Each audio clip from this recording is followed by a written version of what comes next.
قدرت اللہ شہاب کے شہاب نامے سے ایک اقتباس آپ کی سماعتوں کی نظر۔ صاحبوں اور صاحبات، آپ کے ساتھ نشست سے مخاطب ہوں جاوید حسن۔ لکھتے ہیں، میرے زمانے میں کچھ عرصہ بعد میر وائس محمد یوسف شاہ بھی کابینہ میں شامل ہو گئے تھے۔ وہ وادی کشمیر کے ایک عظیم مذہبی رہنما تھے، جہاں پر ان کے لاکھوں مرید تھے۔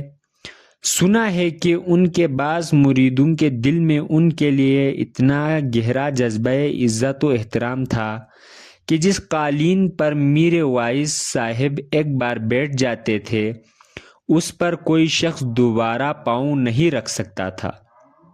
چنانچہ ایسے قالینوں کو گھر والے تبرکاً دیوار پر آویزاں کر دیتے تھے۔ میر وائس صاحب محض زاہد خشک نہ تھے، بلکہ بزلہ سنجی، لطیفہ گوئی اور پرلطف محفل آرائی میں بھی ید توالا رکھتے تھے۔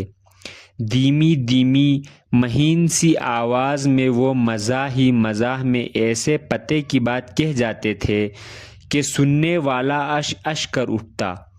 میرے ساتھ وہ نہایت مشفقانہ برتاؤ کرتے تھے اور رات کا کھانا اکثر مجھے اپنے ساتھ کھلانے پر اصرار فرمایا کرتے تھے۔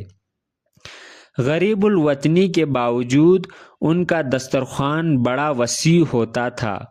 ان کی وفات حسرت آیات کے بعد اب اس طرح کے کشمیری کھانے کے خواب و خیال ہو گئے ہیں۔ میر وائس صاحب جعلی پیروں فقیروں کے ہتھ کنڈوں کے متعلق عجیب و غریب حکایات سنایا کرتے تھے۔ خاص طور پر دو واقعات قابل بیان ہیں۔ ایک جعلی پیر صاحب کا معمول تھا کہ وہ صرف جمعرات کے دن اپنے مریدوں یا دیگر حاجت مندوں کو تعویذ لکھ کر دیا کرتے تھے۔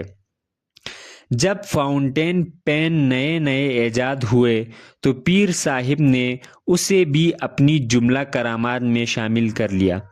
وہ اس طرح کہ جمعرات کو وہ اپنے قلمدان کی روشنائی پھنکوا کر خالی دوات اپنے سامنے رکھ لیتے تھے۔ البتہ فاؤنٹین پین کو سیاہی سے بھر کر قلمدان سجا لیتے تھے۔ غرض مند لوگ دور دور سے پا پیادہ تعویذ لینے آتے تھے۔ پیر صاحب کی خدمت میں نذرانہ پیش کر کے اپنی حاجت بیان کرتے۔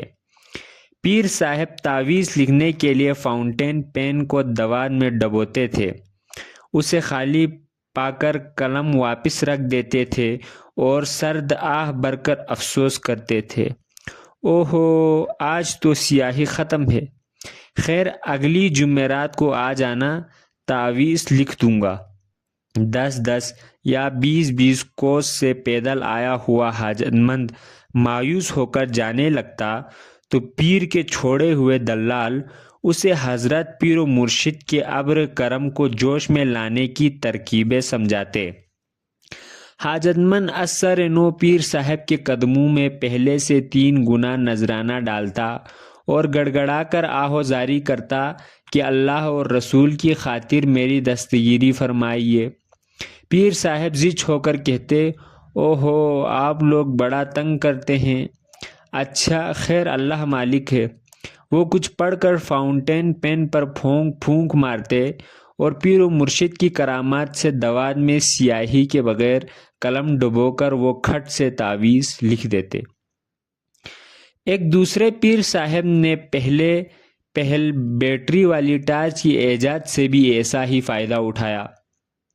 ان کا دعویٰ تھا کہ جو شخص ان کے پاس رہ کر 40 دن کا چلہ کاٹ لے وہ کھلی آنکھوں سے اللہ کے نور کا دیدار کر سکتا ہے۔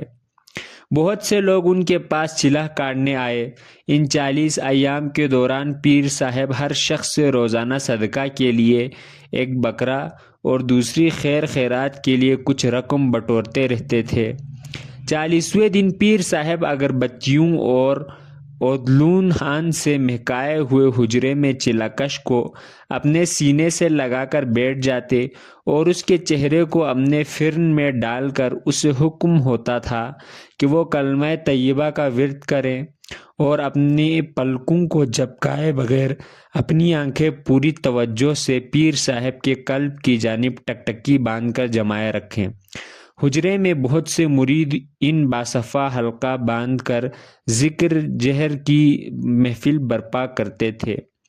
اس ڈرامائی ماحول میں کسی خاص لمحے پر پیر صاحب اپنے فرن میں چھپائی ہوئی ٹارچ کا بٹن دبا کر اس کی شعاؤں سے اپنے سینے کو بقع نور بنا دیتے۔ بعض چلاکش نور الہی کی اس دیدار کی تاب نہ لا کر بے ہوش ہو جاتے تھے۔ یہ کہانیاں سنا کر میر وائس محمد یوسف شاہ فرمایا کرتے تھے کہ اصلی کرامات تو انسان کی اپنی عقیدت مندی میں پوشیدہ ہوتی ہیں۔ چنانچہ روشنائی سے خالی دوات میں قلم ڈبو کر لکھے ہوئے تعویذ زیادہ مؤثر ثابت ہوتے تھے، اور 40 ایام کی نفس کشی اور عبادت و ریاضت کے بعد بیٹری ٹارچ کی آر میں نور الہی کے دیدار سے مشرف ہونے والے اکثر افراد اپنی بقیہ زندگی سچ مچ عابد شب زندہ دار بن کر گزار دیتے تھے۔ آپ کی سماعتوں کا مشکور۔ جزاک اللہ۔